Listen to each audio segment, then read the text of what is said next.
kick on, please.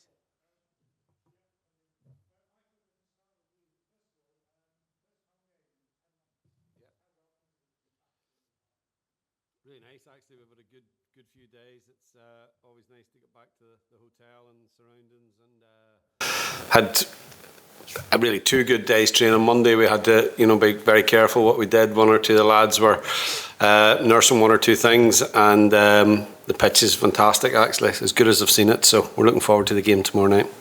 You mentioned those injuries. Are there any updates from what we heard yesterday? No, we Owen told we don't anticipate he'll be fit for tomorrow night.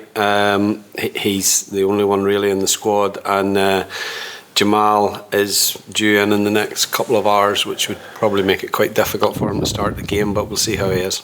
Yeah, I was going to say, I understand he's due today. Do you think he could play a role sort of coming off the bench in the game? Yeah, I think so. I mean, we'll see how he is. You never really know in terms of how he feels physically after a flight like that, but his indications are that he wants to be involved, and he's made a big effort to get back to do that. So hopefully, as I say, that everything when he comes in, he feels not too bad. We may be able to do a little bit with him individually tonight and see how he is, and then obviously, he's got tonight to obviously try and recover. What do you make of his move to South Harold? It kind of came as a bit of a surprise to us. What do you make of that? Well, I think players are forced into different situations in their careers and different decisions that they have to make. With the window shutting in England, and the windows around Europe being quite limited, his choices were limited. So I think possibly this is it's a very exciting opportunity because Sao Paulo have a lot to play for. I think they've 20 plus games left in their season, so that's a lot of football between now and obviously when our window opens again here in Europe. And I think I have to commend him on making that decision. It's very easy to sit. It would be easy to sit in Newcastle and not go out, but he's got a real appetite for it. He believes that I think it could possibly open up other opportunities, in the world for him if it goes well. So as I said at the outset, we support him in the decision that he's made, and we wish him well. So a statistic: 4 of the players that started the home game against Luxembourg in 2022. There's only 4 players that started are still in the squad. I know most of that turnover has happened since you came back into the management role. How difficult has it been to manage the amount of turnover there's been? Yeah, a lot of it's been forced upon us. We've not had. I was not really in a situation where I was saying to players, "Look, you've had a great career, but I'm going in a different direction." Sometimes that's how it's been portrayed or written, but that's not actually the case.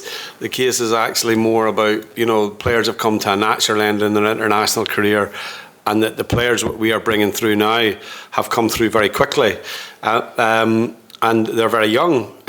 But we, as I said all along, we don't have 20 players aged between 24 and 28 playing at a level that we could put into the squad ahead of those younger players. So we believe that the younger players will, given time and given patience, will develop, and I think they've shown a lot of positive signs. But it hasn't been easy, because I think that you have to be prepared you got to be prepared that maybe we're going to lose games. There's not a huge amount of experience in this squad, but I do believe there's quality in the squad, and over time, they'll gather that experience and a little bit of know-how that's needed to win games as well. We've spoken a lot about the experience that's gone out of the team with those retirements. Just wanted to ask, Stuart Dallas has been out there with you this morning, Corey Evans has been out there as well, obviously Dale was part of the backroom setup. How important is it to sort of keep all that together as much as you can? Yeah, I think Corey's in a situation where he's without a club, but he still has a lot to offer. I think he showed that in the summer. I just felt, as opposed to taking in another under-21 player as a midfield player to our group, we have enough of those, and weakening Tommy's group somewhat. Corey would be a good body to have around. Look, he's not going to play 90 minutes or in a position to play 90 minutes, but he's good experience around the younger players. He's good in training, and if needed, I'm sure he's capable of giving us something off the bench if he's needed. And hopefully, that's enough for managers who are looking for players in that situation to realise that Corey Evans still has a lot to offer, because he does, not just in terms of what he brings to your dressing room, but he's a lot to offer on the pitch as well. In Stuart's situation, slightly different. He had asked could he come in because he's starting his coaching badges, and he just wanted to see how sort of sessions were put together, and he's been at the hotel when we've been doing analysis and that type of thing. So, and he's always he's played with a lot of the younger lads as well, so it's always nice to have any of those lads around the squad. So is Corey actually in the squad? Corey's in the squad, yeah. Thank you. Trey, if I can just turn to you, it's kind of on a similar theme. For yourself as one of the younger players, how much do you enjoy having those guys still around? They're not necessarily active anymore in Stuart's room. Yeah, it's good because obviously they have a lot of experience. A lot of them are legends across the country, the likes of Davo and Stuart, because the amount of appearances they've racked up. It's good to have them out the place and help the younger lads out whenever it comes to games, because they can help us out, because sometimes younger players can be a bit naive in games, but for international games you need to be concentrated and focused on the task at hand, so having them about helps out a lot. Does it mean we kind of write a lot that so much has changed and it's now focused on the younger players? For yourselves, does it mean you don't really notice the difference if they are still around? Not really. You notice a difference whenever I first come in, because you had the likes of Johnny, Corey, Craig, Stuarty, Davo. They're all still in there, still playing. So having them missing, you do notice a difference a wee bit. But as a younger group, we're growing game by game, and we just want to keep on improving and keep on trying to win games. There's a need for new leadership on the pitch. You've captained sides at youth levels and so on coming through. Are you somebody who wants to raise a hand in that department? Yeah, I could do. I like to say I have a lot of leadership qualities, and I know a lot of people in the squad do as well. So not only me, but I think a lot of the younger lads could grow out of that role and become leaders within the group, because I think the group need that. So having a lot of younger players growing into that, and even the players that have a lot of experience, just speaking out and making it a bit easier for the younger players. Thank you. Brilliant, cheers. Andy? Just in terms of that leadership, is there a decision on the captaincy going forward yet, or is that something you're going to look at as a sort of next campaign progressing? Well, I said that I would look at the situation over the Nations League. I think if you look at the past, when Aaron retired, Stephen was the natural successor to be the captain and captain the team for a long time. And when Stephen wasn't available, Johnny was the natural successor. So it wasn't a very difficult or challenging decision I have to make, if I'm honest. But I just think in this, it's important that we use this tournament wisely for progression and obviously for development of the team, but also to get to decisions on that and see how people are. And for the game tomorrow night, Trai will be the captain. Congratulations, he's deserved it. I think for a player who has, consistently played really at a very high level since he came to England. There's not many players come out of the Irish League and step into English football and play with that level of consistency. So, and I see obviously how he plays for his club, and I see that he's a leader in a young team at Sunderland. He may not be the captain, but he's a leader in it. And obviously he gets the chance to captain the team tomorrow night, and I'm no hesitation that he'll do a good job. I know in the last campaign you talked about players stepping up sort of on the pitch, but in terms of the leadership, as that progressed, is that something you really witnessed as well with quite a few younger guys? Yeah, look, it's difficult. We don't see these players a lot. We see them individually at their club, but for example, other than watching them from the stand on a Saturday or on a weekend, I haven't seen them since June. Prior to that, it was March. So, yeah, you're trying to see them in their same dynamic. Sometimes players are missing. So the squad, it's not like you're picking the same squad all the time. There is a difficulty in that. But I get, we have a core group of players in this squad that I believe, as many as probably 12 or 14 of the squad that I named, that I think will have long international careers. They'll be around for a long time, and they'll be the backbone of Northern Ireland teams going forward. So whether they're the captain or not is, it's nice to be the captain, but I think, the part is to be a significant player in the team and in the group as well. That's right. Just suppose the obvious question is, what will it mean to lead Northern Ireland tomorrow night? Yeah, it's proud really. I know my family will be happy about it, but I don't want to let it affect me too much. I want to focus on the game and help my teammates out on the pitch. So just doing that really, and just playing how I've been playing and going about how I've been going about. It's just the way I'm going to go about it, really. Is that something you've dreamt about since you were a kid? Yeah, I haven't really thought about it too much, to be honest, because I'm still young, I'm still growing as a player and as a person, so they have it now it's nice, obviously, but I just want to keep growing and trying to keep on improving, really. Just to follow up that, you mentioned the likes of Craig, Johnny, Dale, played with them.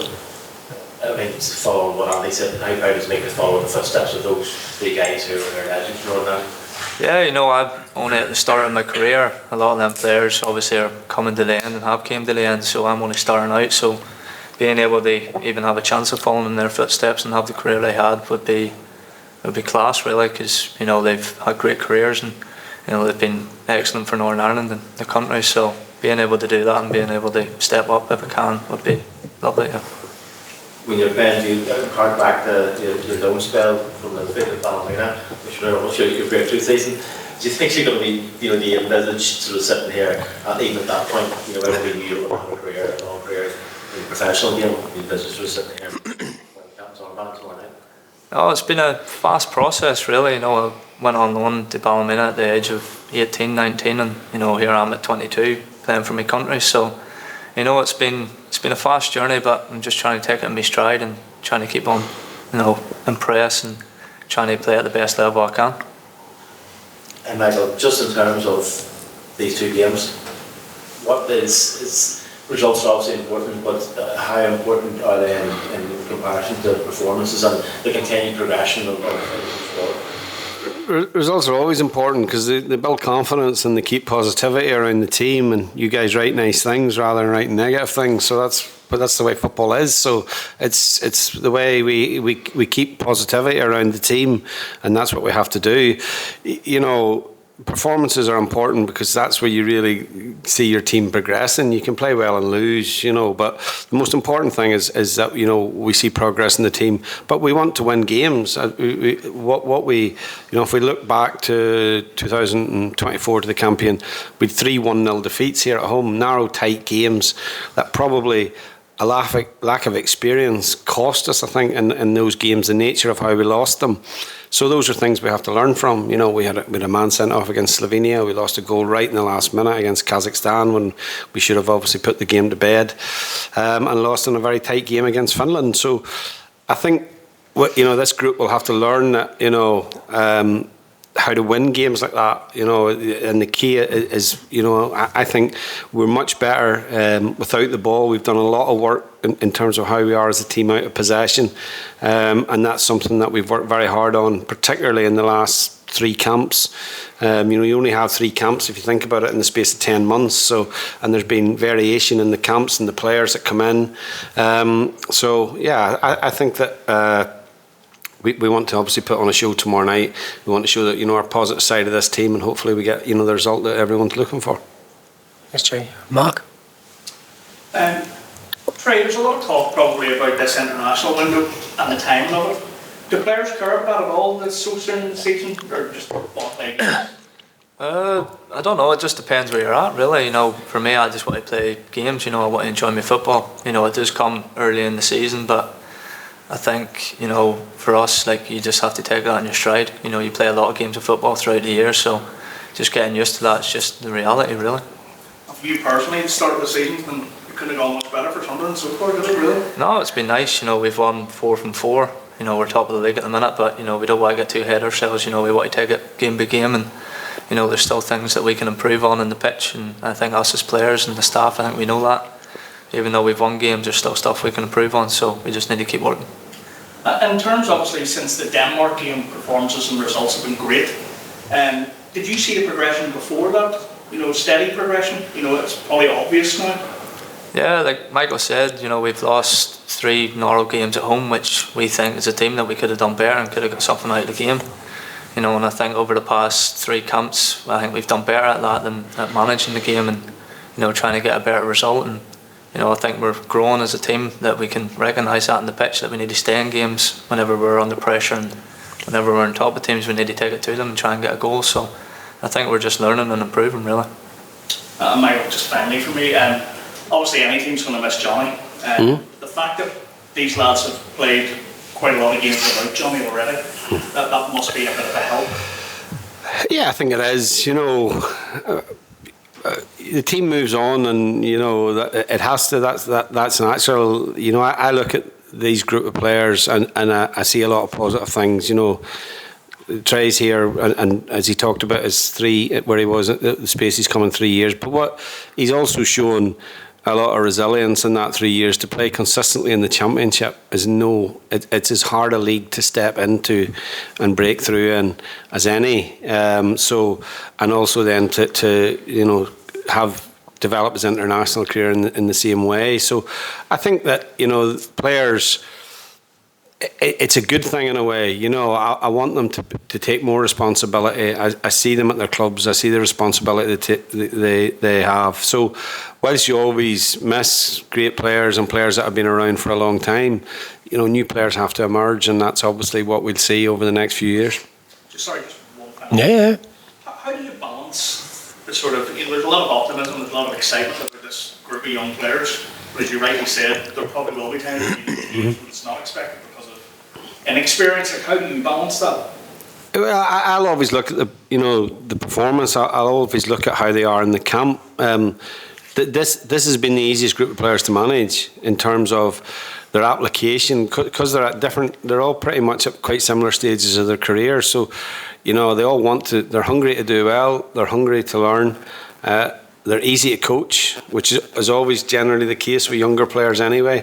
And I think that, from our point of view as a coaching staff, I've really enjoyed working with this group. Now, there will be games where we'll be disappointed maybe in the level of performance. It's not always just going to be, you're going to get better every game and win every game. Of course not. So, yeah, I think it's all about perspective, really, and it's very difficult. We've got, a build-up to World Cup 2026, a very difficult tournament to qualify. So, it's not that of course we have aspirations to qualify for that, but the most important thing is, what you achieve over the longer term. It's having a longer term view is what we've tried to take with this team. If you look at the great players that you mentioned, of Johnny Evans and Stephen Davis and how well they did, they only played in one tournament. So that it shows you how difficult it is, despite having a great international career, how difficult it is to get the opportunity to play on that stage. Cheers, Mark. Dave? I've nothing really to say beyond that. Really. Just that big. Don't have to then. Like we're. That big thing, if I'm thinking of folk back home over what they're just like in Northern, they've seen Stephen Davis, Stuart Dallas, and now Johnny Gunner, 309 caps, and they're thinking, what's left for Northern? How are they going to qualify without those old experienced players? Obviously, you're explaining young, exciting players, but what is the future? Is it too big a bridge at the minute, or do you need to come back in 3 years' time when these boys are more in their prime? Well, I think it's dangerous as a coach to put a time frame on that. The worst thing, I could say to you that they're going to be ready in 10 years and the IFA should give me a 10-year contract. Do you know what I mean? That would be, but that's not going to happen. So we like, the reality of the situation is you have to deal with what's in front of you, which is the games now. We wouldn't want to be, we wouldn't want to go into the next campaign and, we're finding it difficult to get results and we're talking about inexperience and all. No, we want to talk about the more positive things. We want to talk about the energy and the quality that's in the team. I think a little bit, sometimes the naivety of young footballers is a bonus because they play without, with maybe not so much fear, and those are things that we have to harness as well. But as I've said, they've proven themselves against good teams. They've also been on the other side of a very heavy defeat in Spain, so they know that the harsh reality of international football. They've come away from games feeling we didn't play that badly, and we're beaten. We're beaten 1-0 in Denmark, haven't played well, had a goal disallowed in the 97th minute. So those are all things that are negative, really. They damage you, but they build you as well as a team, and that's obviously, I think, as long as we continue along the same path in terms of the preparation of the team, the consistent selection, which is obviously down to availability and injury, then, this group will continue to develop and grow. Steve. Cheers, Dave. Thank you. You've made great progression in the last 10 months, I think it's fair to say that. What's progression in this tournament going to look like for you, Mike? Well, I think we're at the third tier of this competition. It's the second time we've been here. You know, when we started in this competition, we were obviously in League B, and that was with obviously the group off the back of the 2018 World Cup qualifying, I think. So there was a lot of old heads still around, but that was the start of maybe the likes of Jamal coming in at the squad, Bailey coming in at the squad, and a few others. Paul Smith, I think, coming in around that time as well. So progression in this tournament is to get to the next level. We want to get back to League B, which means you obviously have to aspire to win the group. I don't think that'll be an easy task. I think that, you know, when you come out in the draw for the World Cup, it'll be a slightly different format. We will play teams who are ranked higher than the teams that we're with at the minute, and we'll play teams that are ranked where these teams are, which is where we're ranked at this minute in time. So, you know, we'll know if we're improving if we're playing on a higher level the next time the Nations League comes round. I think that's a good indicator of that, because you are playing teams around the same level, and that's and I think Northern Ireland have always proven that they can get results against the bigger teams in certain situations. Sometimes it's been more around these types of teams where we've let ourselves down, and I think that was probably, when I look back at the team from 2016, that was the biggest change in that team. It was able to get results against teams that we were expected to get results against. So hopefully that's something we can prove in this campaign as well. In terms of the captaincy, so will there be different captains throughout the Nations League? Yeah. And for you, Trai, can you explain your previous experience as a skipper, you know, even when you were a kid and stuff like that? Well, I started off at Ballymena, you know, under 10s, under 11s. I was captain there. I went on to play for Linfield underage groups. I was captain there the whole way through, from 18s to reserves. And then for my country, I was captain for the 18s and 19s. So I've been captain a few times, so I wouldn't really say it's a big change, really. But of course, this is international football. This is senior men's team, so could be a bit of a difference. But you know, I'm just going to try and take it in my stride, really. What sort of captain are you? Don't know. You have to find out, won't you? Great answer. What sort of captain were you previously? No, it's just at younger age, you know, you kind of lead by example on the pitch. You know, especially as younger players, you don't really talk as much as like men do off the pitch. So I was probably leading by example by the way I was playing and the way I was going about my work on the pitch.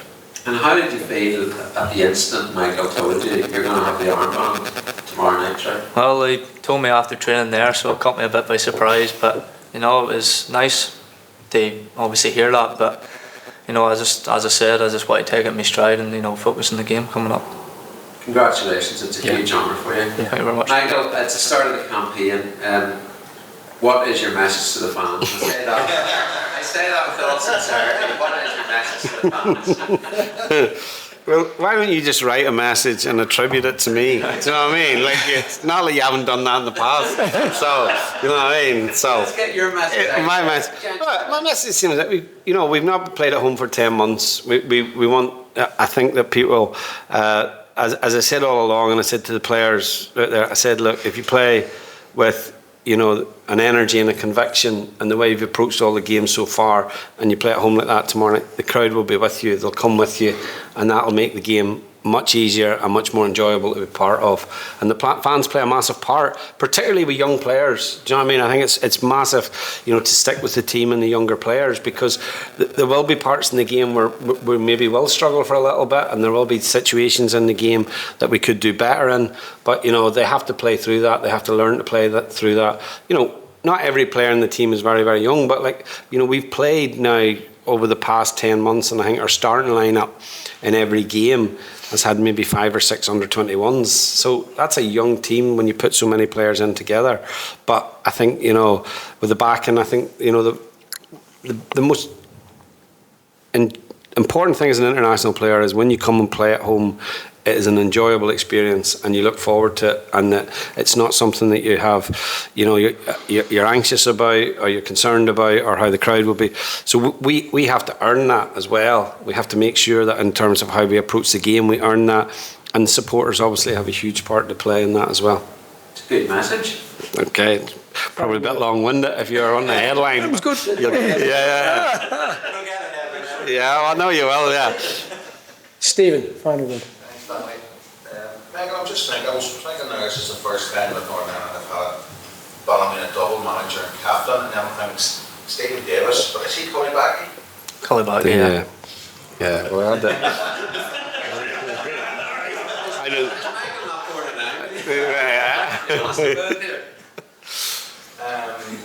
just thinking, is there a class? Is it a case of, oh my God, we've got a press conference, you'll do?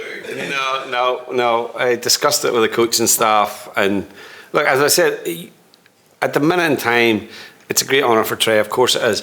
But like, Trai's going to be an important player for me, whether he has the armband or not. He's already demonstrated that. So if he looks comfortable as the captain over the next, period, or if someone else has the armband, if you look at it, there is a captain, you appoint a captain, but the captain isn't always available. We've had to put a lot of players different in as captains over those periods of time, you know what I mean? Stephen was the captain and obviously got injured. Okay, so then Johnny came in. Johnny missed games through injury. So we had different people at different times who had the armband. I think that this is an event that you're probably making a little bit more out of this. I just think that it's an opportunity for us to look at the group. I have no doubts that Trai will do the job well. He'll wear the armband well. But I don't envisage he'll play any different than he plays for his club, because he shows all those qualities anyway. So I think that we discussed it with the staff, and we felt that Trai was a good option for this game. Will we be right in thinking that maybe you're looking to give a bit more responsibility to a few members of the group? That's why you might try different captains with this young group of players. I think so, and I think that you've got to. I think it's important that your captain is in a good place at his club. So he's playing every week. Team's doing well. And you can never always control how the team's doing, but I think that's important. If you named a captain who, for example, isn't playing regularly at his club, or that's a more difficult situation. It's different when you're at Johnny and Stephen's team, where they've got 100 odd caps, and that was different where their name alone merits them having the armband. But I think for this point in time, I think when I look at my squad of players and where they are at their respective clubs, it's hard to find a player that is as consistent as where Trai is at this minute in time, and has been as consistent over the last 2 seasons. Thanks, Michael. Trai, I'd like to congratulate you first and foremost. Thank you. Your international manager didn't forget about Trai. It's a hip hop reference your dad will maybe get. I don't get that. I know you get it. No, definitely not. No, sort of continuing on from where Stephen asked, he's trying to dig into what sort of a captain you will be, and you battered it off quite well, Trai. First time you speak to you, you've got leadership qualities, you just know it comes through your focus. But I want to ask you, what attributes you think you have, or what attributes you think you need to be a good captain? I don't know really. I think you just kind of grow into it as you grow up, really. Whenever I was younger, whatever the managers I played under seen in me, they decided to make me captain. I'm going to guess that was probably on the pitch. By the way I performed, I would like to say I'm pretty consistent in my performances, or I try to be at least. And I try to help my teammates out on the pitch, whether that's talking, whether that's doing that extra work for them off the ball. I just try to help my teammates out, and the first thing comes first is to win. So that's what I've put in my mind. No matter if I play bad or if I play well, I want to win. And some players, particularly young players, I don't think it'll be the case with you. When you give them the captain's armband, some can shrink and some can grow into it and become a better player. Do you anticipate wearing the armband will affect your game? Not really. No, I'm just, it doesn't really change anything for me. I'm just putting something in my arm. It's still a game. I'm going out there to win. I'm going out there to, trying to put on the best performance I can, try and help my teammates out and, try and win. I don't really see it changing anything, no. And I wish you well. Michael, just one quick one if that's okay. Yep. We've listened to you consistently over the years, the work that you've done, the progression, particularly off of the infrastructure and the facilities and stuff. And coming through again is the message that the players have to enjoy coming back and joining up with the group and playing for Northern Ireland. And you've done that in your 2 terms. Did you always enjoy playing for Northern Ireland? Yeah, I always enjoyed coming back, and international football was very different then. You turned up on a Sunday, it was a good group. At that time, and then you just play on a Wednesday and you go back to your club. You know, it's very, very short. But you know, it's so different now. If you look at it, like I think I was looking back at some of the squads that I was in. You know, I think there was maybe 16 players. So I'm kind of thinking, like, God, how did we even prepare? Because you can't do 11v11. You know, you'd. God bless him, Derek McKinley playing right back, you know what I mean? And again, like to prepare your team with 16 players is very difficult. So international football, sometimes I think that like it is a little bit easier then because, you know, players, it's harder to keep players engaged now over the longer camps if they don't play. So you come away for 10 days, I don't get to play, okay. But if you're only coming away for 4 days and you don't get to play, you always believe that you might get a chance to play the next time you come away. So it was easier then, I think, for players if you didn't play.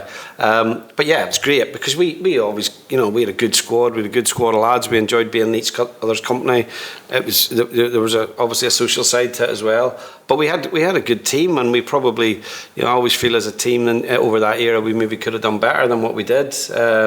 But I think when you look back, you know, I look back and think that, you know, I probably, like, my international career started at 18, and I thought, well, I'm going to be here for forever, but it didn't work out like that. You know, by the time I was 28, 29, I was being overlooked, and other players were being selected ahead of me, and you know, when I look back now, that was deservedly the case. You know, I wasn't playing at a level at that age that probably merited me getting in ahead of some of those players. So I think the most important thing is to value your international careers, and I think that the players who have had the huge amount of caps that we've seen, the Stephen Davis obviously, and Johnny, you know, I think Johnny would openly admit that, you know, it was maybe only at a certain point in his career that he started to put a real value on his international career.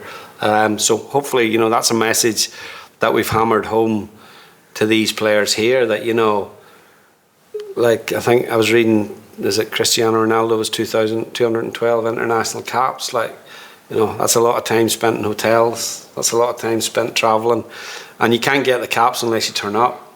So you got, you know, that you have to make it, you know, something that a priority in your career. And obviously, you know, you have to, for us as a staff, we have to try and make the experience as enjoyable as possible. And it's difficult because if you're not selected, it's never nice. You know, everyone wants to come and play, but not everyone can. Did you ever captain Northern Ireland? No. Did you ever captain Ireland? Yeah. No, I was never a captain at club, any of the clubs, but I did captain like underage teams and stuff like that. Yeah. But when you're young, the best players generally always the captain. Do you know what I mean? You were never captain, Stephen, were you? That's